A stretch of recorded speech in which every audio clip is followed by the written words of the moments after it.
Bonjour à toutes et à tous et bienvenue dans cette nouvelle vidéo. Fantastic Four First Steps est pour moi l'un des meilleurs films récents du MCU, il n'y a pas de doute là-dessus. Et incarnant l'avant-dernière marche avant l'arrivée d'Avengers Doomsday en décembre 2026, puisqu'il y a Spider-Man 4 qui sort en juillet, le film 4 Fantastiques est parsemé de détails, d'indices et autres mystères destinés à tracer la route prévue pour le grand final de la saga du multivers. Il y a vraiment beaucoup de choses à dire. Entre les vestiges du combat contre Galactus, l'invention par Reed du Bridge que nous avions longtemps théorisé, les pouvoirs profonds et cosmiques du petit Franklin, et surtout les détails de Dr Doom qui expliqueraient pourquoi ce dernier était par exemple absent de son siège lors des grands meetings, eh bien je compte sur vous pour me faire part de vos avis en commentaire que je lis toujours avec grand plaisir. Et sur ce, je vous propose de voir ensemble les grands mystères du film 4 Fantastiques qui installe Avengers Doomsday.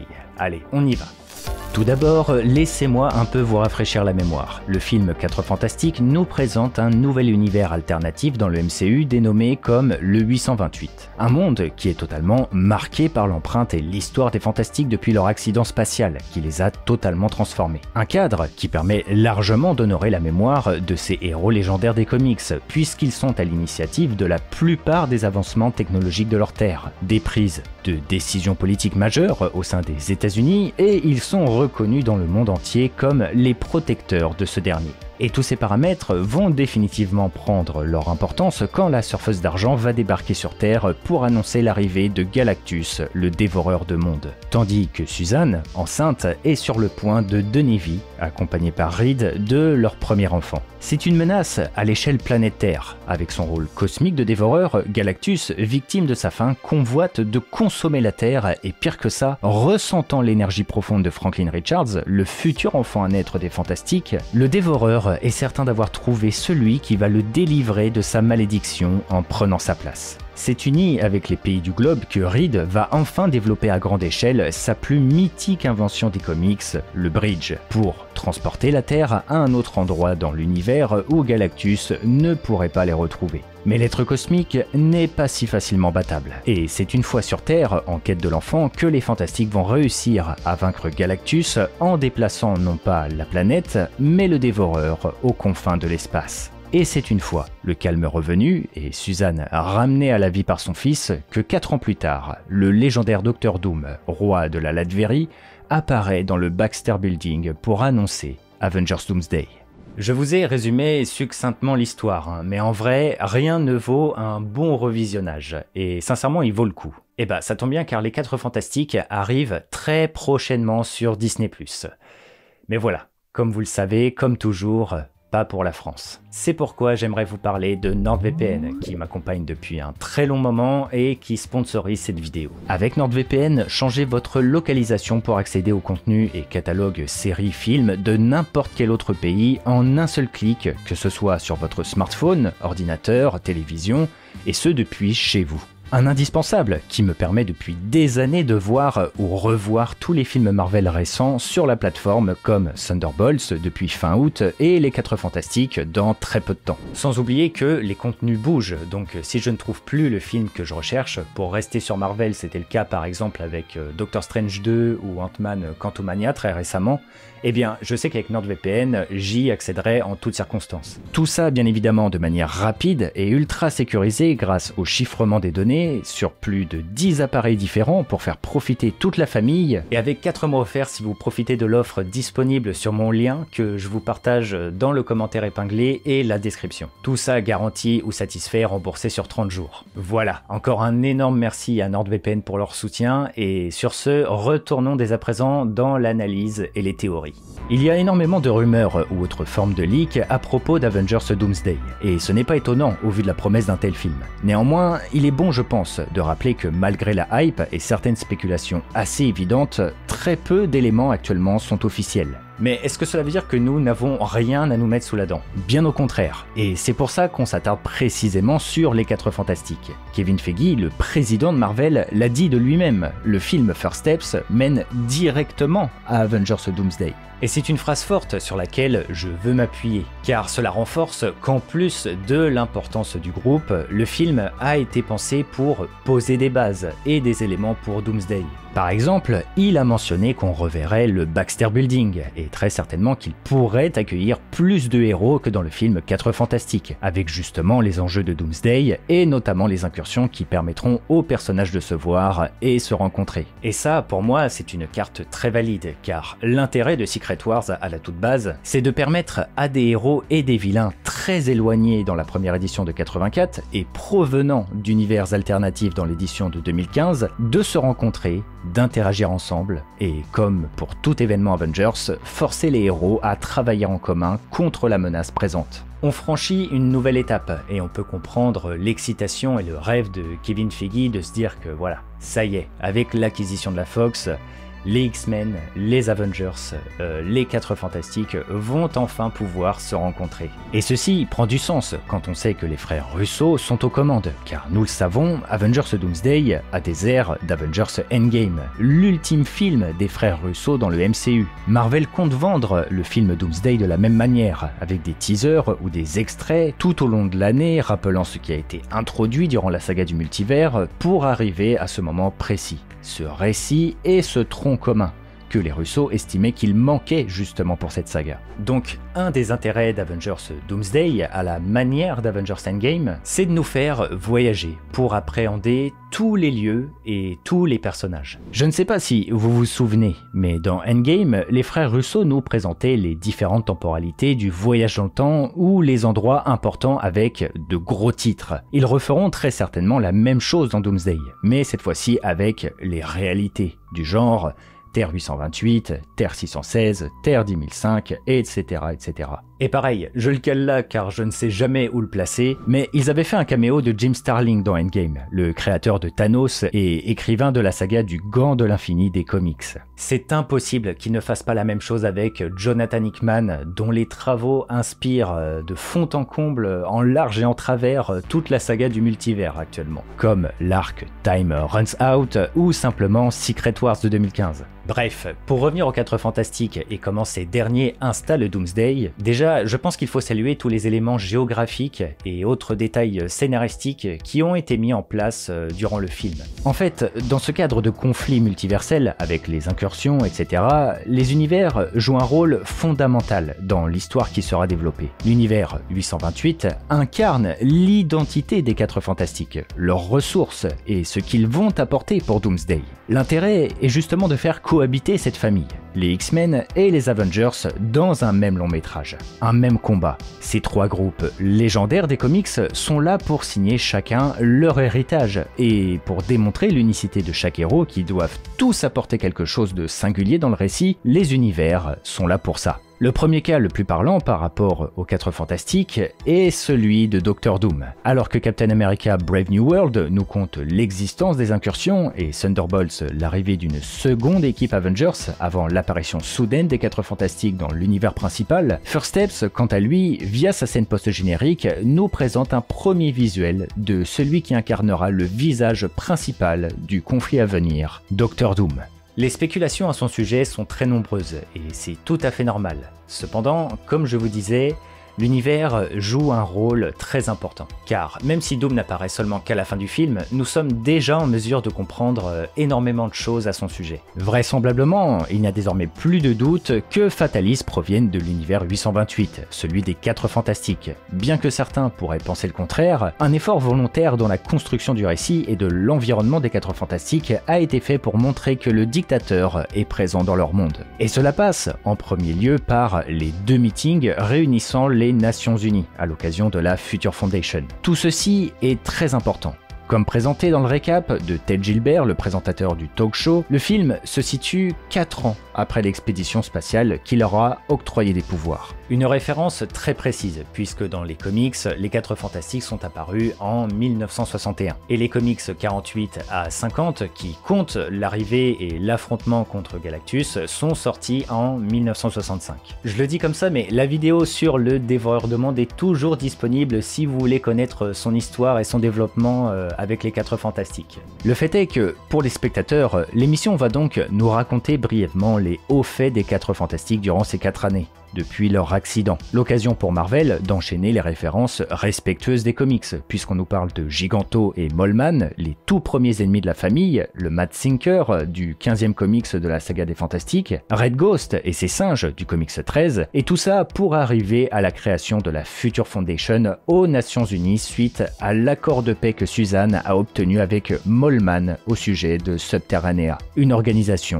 pacifique destinée à résoudre les problèmes actuels et futurs à l'échelle mondiale. Et c'est là que quelque chose de très intéressant se produit. Sue mentionne que les pays participant à la charte de la Future Foundation acceptent de démanteler leurs forces armées.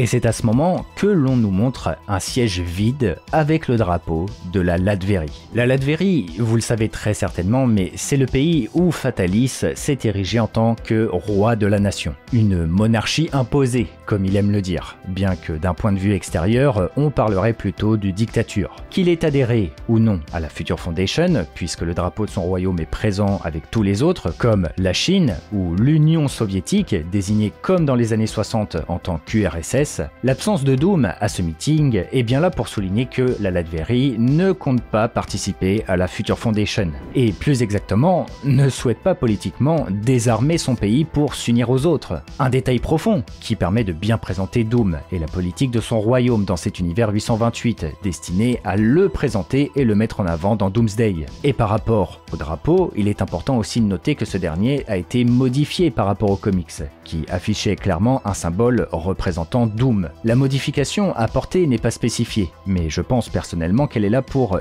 détacher Fatalis de son royaume pour afficher pleinement la Latverie en tant que nation. Et au vu du carré doré en son centre, un royaume fermé, vivant dans l'isolationnisme.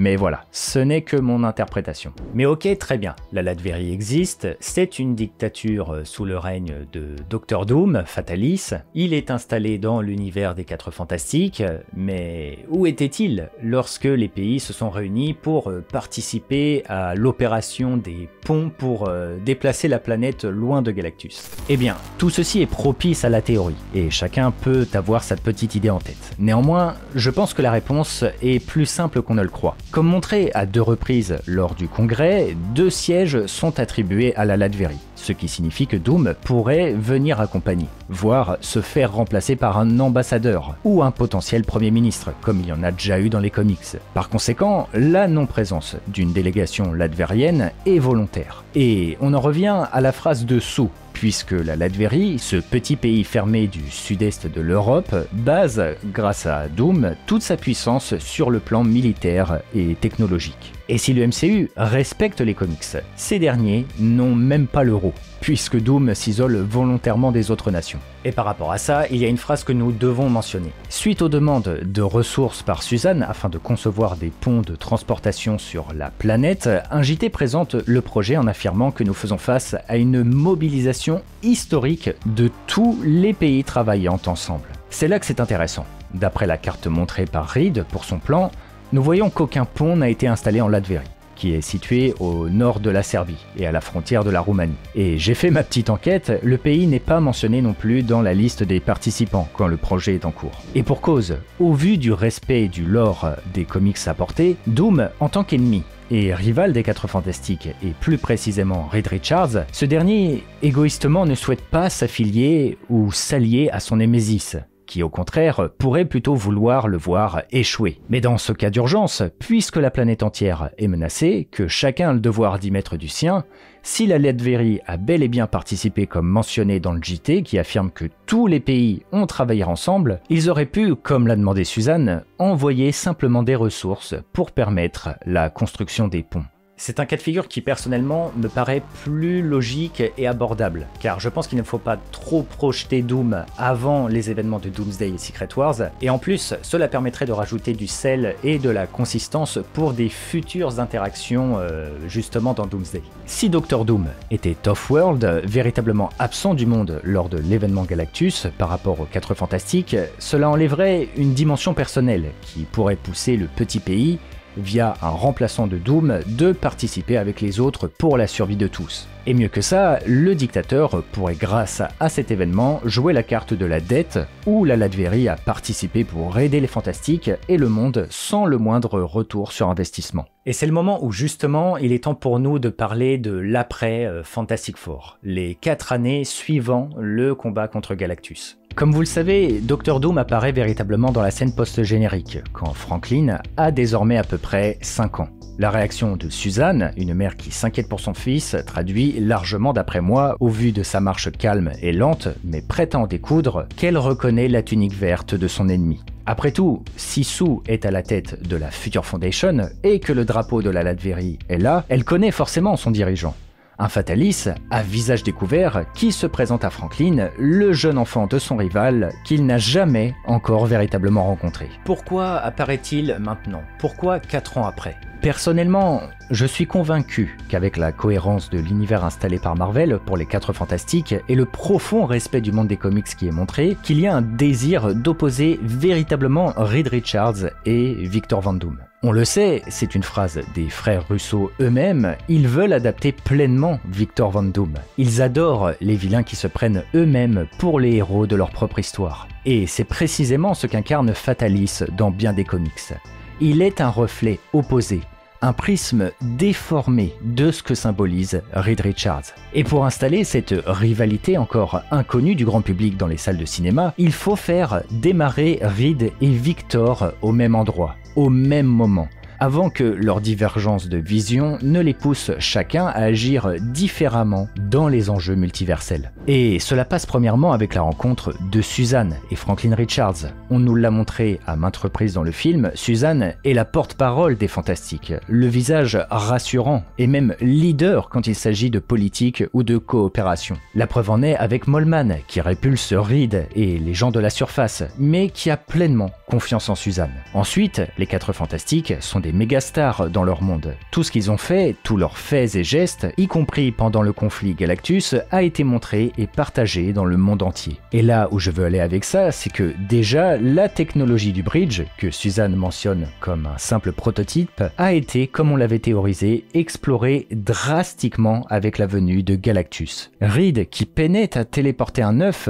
était à 2 doigts finalement de transporter toute une planète. Et comme on en parlait, 4 années se sont écoulées. Les 4 Fantastiques mènent directement à Avengers Doomsday, et Thunderbolts nous a révélé que ces derniers allaient changer d'univers et arriver dans le principal. Ce que cela veut dire, c'est que durant ces 4 années, Reed, qui a bien conscience du multivers comme nous montre son cours en classe, a perfectionné son dispositif, tout comme dans les comics, pour téléporter quelque chose cette fois-ci, non pas seulement à l'échelle spatiale, mais aussi à l'échelle temporelle. Mais plus que ça, Doom est au courant. Le bridge a été médiatisé mondialement pour que les pays participants développent cette technologie contre Galactus. Doom sait et a pu très bien même appréhender cette technologie de téléportation, voire la parfaire. Et plus que ça, il faut parler de Galactus et Franklin. Dans toute la médiatisation, les Fantastiques ont révélé lors de la crise que Galactus convoitait le bébé de Suzanne et Reed en échange de la planète. Ce qui, bien entendu, a engendré des conflits et des protestations quand le couple Richards a confirmé ne pas vouloir abandonner leur enfant. Mais mettez-vous maintenant à la place de Fatalis.